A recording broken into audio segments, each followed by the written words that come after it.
Hi, I'm Mark, this is Mark's Tech Vlogs on YouTube, and today I'm going to bring you a review of the Sonos One smart speaker system.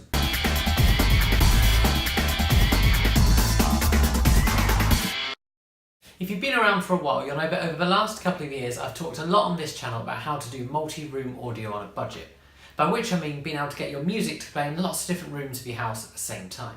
Today I'm going to continue talking about multi-room audio, but for those people with a bigger budget, as I bring you guys a review of the Sonos One smart speakers. Sonos are really well known for their home audio, and in particular achieving multi-room audio across your house. The Sonos One is one of the latest devices in that series and came out in October 2017. The other great thing about Sonos is they've been really good at updating their products so far, and so when Apple AirPlay was announced last year and then finally came out earlier this year, it's already arrived on the Sonos Ones.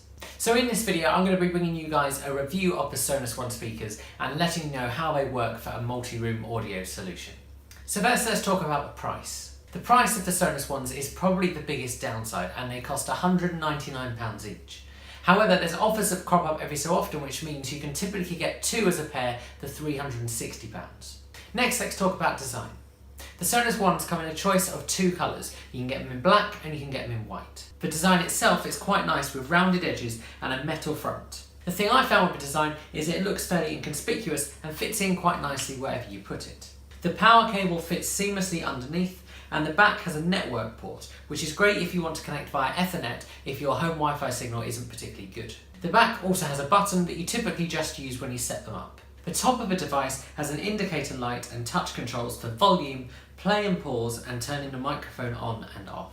So once you got out of the box, how easy is it to set these devices up? The answer to that is really easy. You simply download the Sonos app and follow the instructions. If you want to set up Alexa on it when you're doing that, you also need to make sure you've got Amazon's Alexa app downloaded.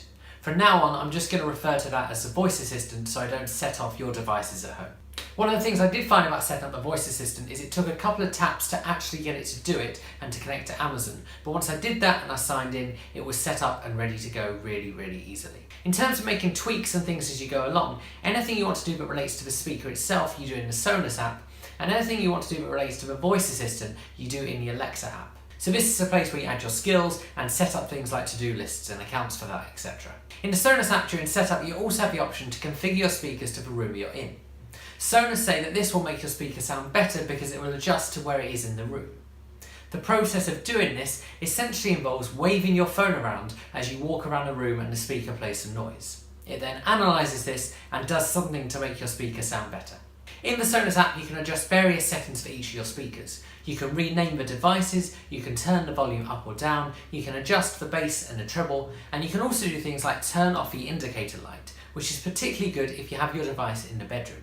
If you're an Apple user, you can also assign your different Sonos devices into different rooms in the Home app.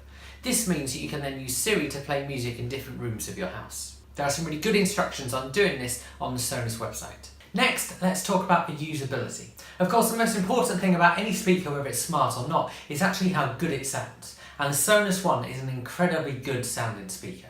I listen to all sorts of different types of music, and I found that regardless of the genre, music sounds really good through the Sonos One. One thing I will say, however, is that for my taste, the default sound that comes out of it is a little bit bassy, and so I've just kind of adjusted the bass down in all of my speakers. It does, however, handle that bass really well. It's also worth saying that the Sonos Ones are also incredibly loud. Sonos don't actually tell you how loud it is in terms of watts, but they do tell you some stuff about spec. So inside these speakers, you can find two Class D digital amplifiers, a tweeter and a woofer. What this means, however, is that these devices are packed with some really good quality tech. In terms of using these to play music, doing that is incredibly easy, and you've got two ways of doing that. Firstly, if you want to, you can use the Sonos app. From there you can play a whole variety of different services such as Spotify. You could also choose from your own music library if you allow access to it. The other way of doing it, which is particularly good for Apple users, is playing music from your iPhone, iPad or Mac and just using AirPlay. AirPlay 2 means that you can choose more than one device to send music to at once. This also means that you can play music from any other app that supports AirPlay.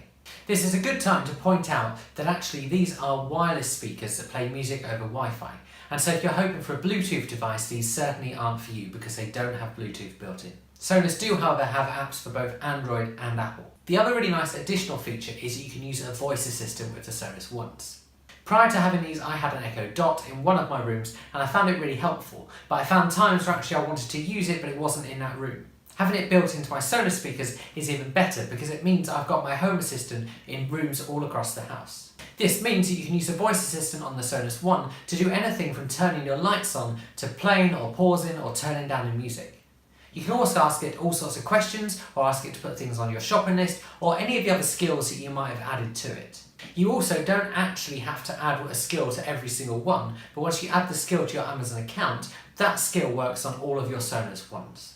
The other really good thing is that even when music's playing, when you use a keyword to summon your voice assistant, it does tend to still recognise you. The real frustration with the voice assistant on the Sonos One is that the reply you get comes back at the volume of music you are listening to. This means if you're listening to music quite loud, you get a very kind of shouty reply back at you. What would be really nice to see in a future update is the ability to set that voice assistant volume to a set volume and just have your music volume adjusted by the controls on your phone.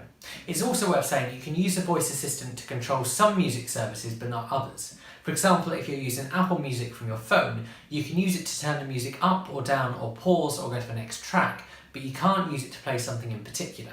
If you have got Siri set up, however, you can use Siri to play something in particular in a particular room. So what's my verdict on the Sonos One smart speakers? The speakers sound great. Having a voice assistant is a worthwhile extra, and having AirPlay 2 is an essential for Apple users. On top of that, it's worth saying that Sonos are also seem really good at updating these devices. This means that actually they should be around for the long haul. I hope you guys have found this video helpful. If you've enjoyed it, please give it a like, maybe subscribe to my channel. If you've got any questions, do stick them in the comments below and I'll try and answer those. And I'll see you guys again soon.